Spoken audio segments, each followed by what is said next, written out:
20 травня починає роботу. It's May 20, Ukraine Media Center confirms starts its operation. My name is Svetlana Chaparenko, and now we will be talking about the fire safety for citizens during power shutdowns. Joining us in the studio is Anatolii Shkarbuta, Deputy Head of the Prevention Unit of the Fire Safety Office of the Emergencies Prevention Department of the State Emergency Service of Ukraine. Good morning, Mr. Anatolii. Good morning. So the power shutdown started due to more active strikes of the enemy on our power grid. It becomes their mission number one for them. For us, it's not the first time. Ukrainians are somewhat prepared. However, we document the fires related to the fact that people start using additional devices, additional appliances for heating up their food, for heating up their homes. So do you have any statistics about the number of fires which resulted from this factor? Well, really, with the beginning of such a period when enemy intensified their strikes on critical infrastructure and power infrastructure facilities, so during this period the number of fires has grown. People started using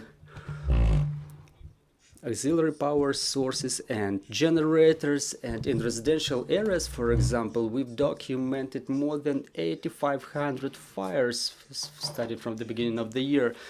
The losses from and damage from those fires is more than 4 billion hryvnia. About 500 people were injured, including unfortunately 38 children. In total, with the beginning of the year, without taking into account the residential areas, we've documented about 26,000 fires. The biggest fires are registered due to a number of reasons, and one of the key reasons is the violation of rules of operation of heating appliances and equipment. Well, in the eve of the potential power shutdowns, people better get prepared, of course. Our people are experienced. The blackouts of the year 22 let the people get certain experience. People have power banks, other auxiliary power sources, electric generators, charge stations. And this is why when the power is being shut down, the number of fires resulting from those sources is increasing. Well, first of all, under the conditions of blackout, the State Emergency Service suggests getting prepared for such cases. We advise the citizens to inspect the available auxiliary electric power sources. Also, we suggest prepare some provisions of food and water both potable and technical, and please be ready to crisis situations. Keep track on the information about the resilience stations that were additionally deployed all across Ukraine. So first of all, please pay most attention to the electric power sources such as power generators and power banks. First of all, we suggest procuring certified products. They are way safer, and also please get familiarized with the instructions on proper operation of power banks and electric power generators, and please adhere to all of the rules as prescribed by the instructions. That may result in significant decrease of all those fires resulting from auxiliary power sources. Well, talking about the generators, you know, those businesses, those people who bought them during previous blackouts, they were staying idle within a year and a half. So do they require any additional cleaning maintenance in order to maintain their safe and secure operations? Well, really, thanks to the efforts of our armed forces, the generators were staying idle but before every season of use you have to resort to the preliminary inspection. If it was not used, if the generator was not used for a long time, it's supposed to be maintained and inspected, which is clearly described by the instruction. That's the normal instruction for operation of every generator. So the instruction describes all of the standards for fueling with diesel, gas, and sometimes people neglect the rules of storage of POL that may also result in fire. This is why the instruction by the manufacturer is the key document that contains the main requirements for the use of equipment. The equipment which is not operating properly, if they were damaged to a certain extent, such pieces of equipment cannot be used safely. Well, I may describe in more detail the power banks and the charging stations which are recommended to be used by the state emergency service by those who use in the apartments, and the generators are mostly for those who reside in the private residential areas. Well, yeah, right. So let's talk about power banks and the generators and their safe operation right now, both in the apartments and in the residential buildings. Well, once again, the use of diesel and gas generators is not recommended in the apartment blocks. On top of that, the rules of fire safety prohibit doing so. This is very important because back in year 2022 the number of fires has grown significantly, specifically due to those reasons. People who reside in the apartments are recommended to use such auxiliary electric power sources as power banks, charging stations, which are numerous in the market. But again, please use the certified high quality products. Once again, power banks, batteries, charging stations are only supposed to be used in case they don't have any visual damage. If you observe any visual damage, or if you know those appliances, for example, were experiencing a fall, please refrain from using such appliances. And again, please pay close attention to charging of such equipment, because the most of the fires erupt specifically during the process of charging. Again, as you charge your equipment, please make sure there are no flammable materials in its whereabouts. It's prohibited to charge power banks in the bed, under the pillow. We are aware of the cases when people were leaving their power banks in the bed so it stays closed, which resulted in fire. Sometimes the people were covering power banks while charging with blankets or pillows, which increases the temperature and may result in fire again. So please charge your device in a dedicated place where there are no flammable liquids or other flammable substances around it.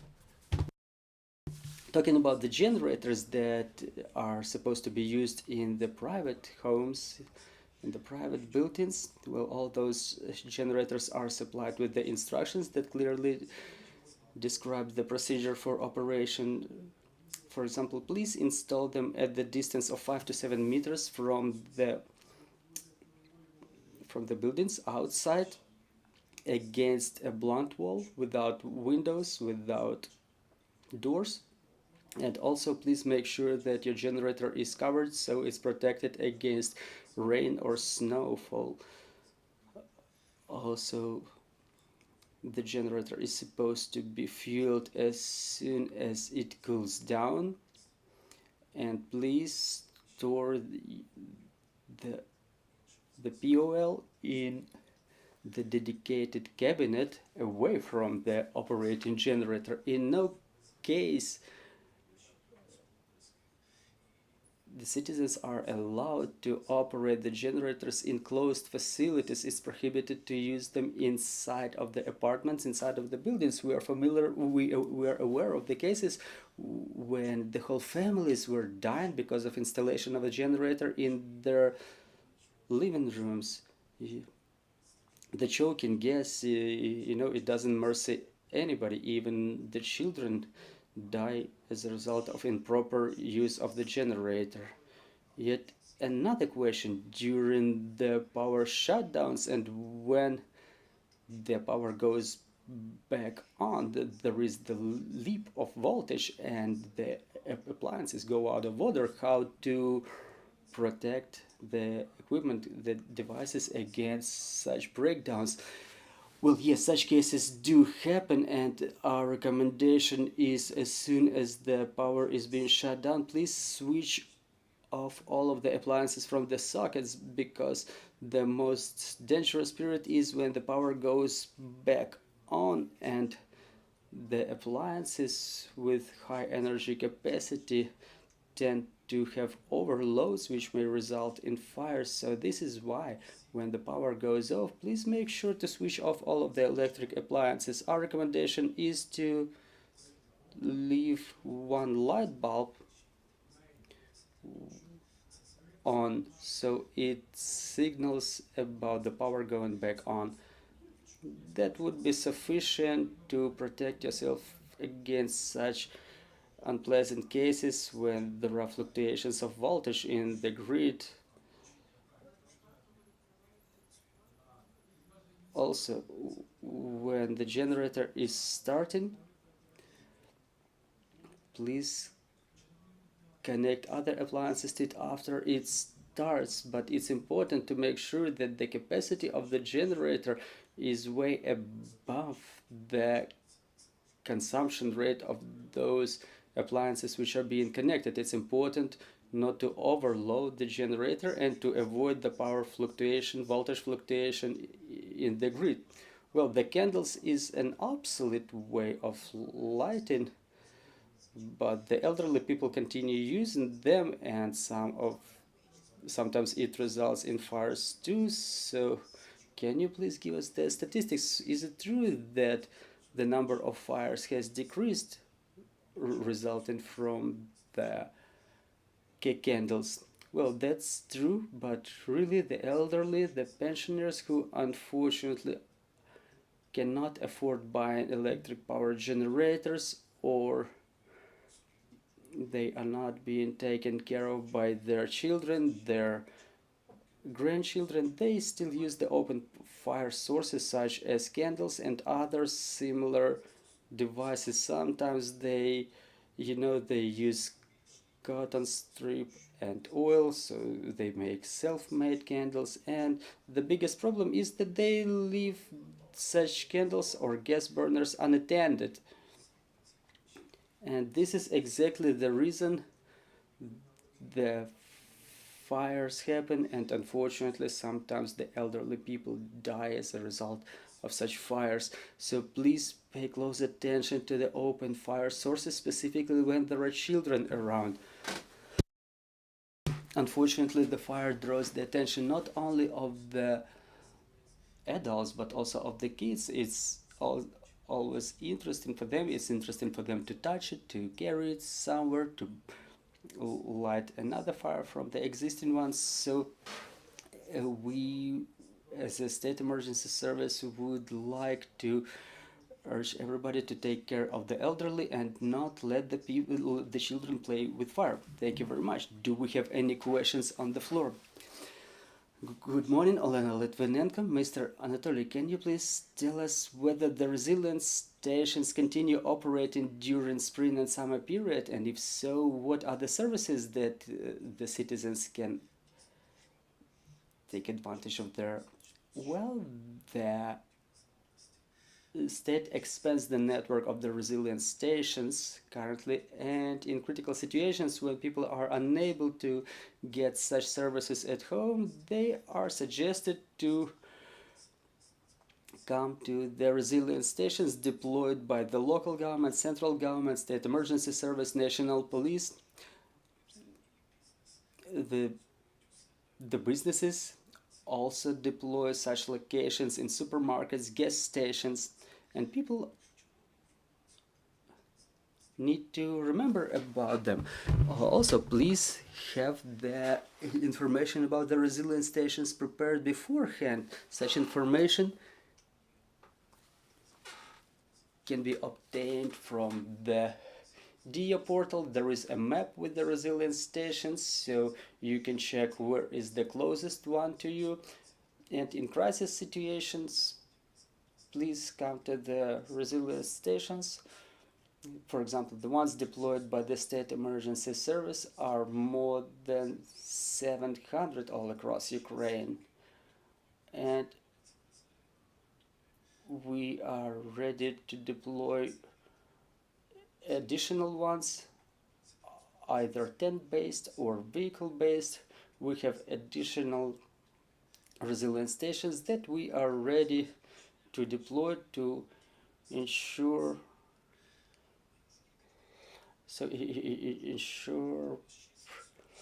proper support of the population. Well, currently, so what is the number of these resilience stations?